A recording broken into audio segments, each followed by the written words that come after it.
योगी आदित्यनाथ जी की ये सपना है कि हमारे गांव, हमारे समाज में रहने वाले गरीब तबके के लोग, जो चिकित्सा सुविधा है, स्वास्थ्य विभाग है, वो अच्छी तरीके से काम करे ताकि उनको जो सरकारी सुविधाएं हैं उनका पूरा पूरा लाभ मिल सके।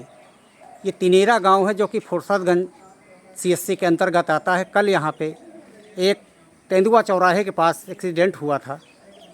उसमें मोटरसाइकिल से घायल हुआ व्यक्ति जो है वो हॉस्पिटल जाता है और हॉस्पिटल में वहाँ पे उसकी ट्रीटमेंट, इलाज डॉक्टर देखने तक नहीं आए। और हाँ भैया, आपका नाम क्या है? पवन। हाँ, पवन। पवन। तो क्या हुआ था कल ये?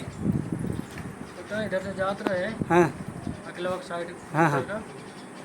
तो फिर वही बात थोड़ी दूर गए, फिर वही बात याद नहीं आई हमका का भाग कैसे भाग। अच्छा ठीक है। तो एम्बुलेंस से वहाँ गए अस्पताल? पता नहीं, वो याद नहीं रहा। हाँ हाँ, गए लेकिन एम्बुलेंस से। एम्बुलेंस से गए, एम्बुलेंस से लोग आपको लेकर गए वहाँ के। तो आपको ट्रीटमेंट हुआ। ट्रीटमेंट के बाद ये देखिए मरीज़ के कंडीशन, ये देखिए, ये सब कटा फटा, ये और वहाँ पे ये मरीज स्ट्रेचर पर करीब 1 घंटे पड़ा था। वहाँ डॉक्टर अभिषेक शुक्ला थे जो कि चिकित्सा अधीक्षक हैं फुरसतगंज के। तो उसके बाद में ये बच्चे को कह दिया कि जाइए, आप ले जाइए वहाँ के अधिकारियों। और जबकि मरहम पट्टी कक्ष से चिकित्सा अधीक्षक कमरा जो है मात्र महज 20 मीटर की दूरी है। तो जब ये मोटरसाइकिल पर बैठा के इसको ले जाने लगे तो हमने देखा कि ये ले जा रहे हैं। तो हमने पूछा भैया क्या हुआ? तो बोला कि ये ट्रीटमेंट हमारा नहीं किया, बोले कि जाओ।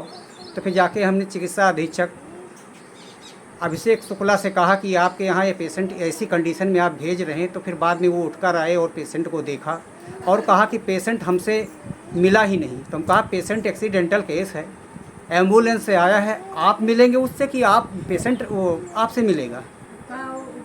तो उन्होंने फिर कर्मचारियों से कहकर पुनः इसकी फिर मरहम पट्टी जो भी हुई कराई। और उसके बावजूद यहाँ पे अस्पताल से कोई भी सुविधा नहीं। ये ढेर सारी दवाइयाँ खरीद दी गई, सब प्राइवेट बाहर से। हाँ भैया, आपका नाम क्या है? राम लखन। राम लखन। कहाँ रहते हो? तिनेरा। ये जो एक्सीडेंट हुआ है कौन है आपका? लड़का है। तो आपको जब वहाँ ट्रीटमेंट के दौरान डॉक्टर ने सहयोग नहीं किया, यानी देखने नहीं आए, इसका इलाज नहीं किया, चेहरे पे घाव था, सारी बातें थी, और इसको खून से लथपथ इसको मोटरसाइकिल में बैठा के ले जाने लगे, तो हमने यानी आपसे कहा कि उसको उतरा करके और डॉक्टर से हस्तक्षेप करके फिर जाके इलाज करवाया। तो आपको वहाँ से जो दवाएँ दी गई, सरकारी अस्पताल से कुछ दवा मिली? कोई दवा नहीं मिली, सारी बाहर से लिखी गई। हाँ ठीक है। और कोई पट्टी किए बगैर उसको बोला लड़के को ले जाओ। हाँ है जी। हाँ, बाहर से सारी दवाइयाँ दी गई जी। एक सरकारी दवा ये मिली है। हाँ, केवल आँख में डालने का ये केवल आई ड्रॉप दिया गया। देख लीजिए सर, चिकित्सा अधीक्षक फुरसतगंज की कारगुजारी, वहाँ से इस एक्सीडेंटल केस के लिए मात्र एक आई ड्रॉप दिया गया।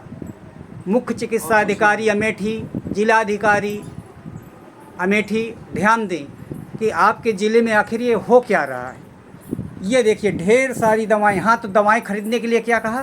दवाएं लिख दिया उन्होंने। हाँ, लिख दिया। हाँ, और लिख दिया। उसके बाद बोला कौन सी स्टोर से लाए हो, मतलब जिस पे लिखा है उसी पे से लाए, दूसरी पे से लाए। अच्छा, तो बताए कि फला स्टोर पर ही जाओ। हमने कहा कि भाई वो लिख देते हैं ना पर्ची में। पर्ची भी शायद होगी इसी। हाँ, पर्ची दिखाइए। तो ठीक है, तो उसमें पर्ची पर नाम लिख देते हैं कि फला मेडिकल स्टोर। एक पर्ची कहाँ गई, इसी में थी, देखो। तो ब्रजेश पाठक स्वास्थ्य मंत्री के लाख दावे के बावजूद, योगी आदित्यनाथ जी के लाख दावे के बावजूद कि हॉस्पिटल से विशेष हिदायत दी गई कि बाहर की दवाएं डॉक्टर लोग न लिखें, लेकिन यहाँ पे देखा गया है कि दवाएं लिखते भी हैं और बताते भी हैं कि फला मेडिकल स्टोर से ही लेकर आएँ। दूसरे मेडिकल स्टोर से लेकर आने पे मरीजों को फटकार लगाते हैं और नाराज़ होते हैं। तो हाँ भैया, तो आपसे क्या कहा था? मैंने कहा मैं दूसरी स्टोर से लाया हूँ। हाँ, तो फिर क्या हुआ? नहीं लाया, फिर कोई बात नहीं, कुछ बोले ही नहीं। तो ये हो रहा है। ये फुर्सतगंज अस्पताल में CSC फुर्सतगंज में ये हो रहा है, जो कि अमेठी ज़िला में है। और यहाँ पे मरीजों के साथ ये दुर्व्यवहार, ये शोषण, खुलेआम मरीजों का शोषण हो रहा है। धन्यवाद।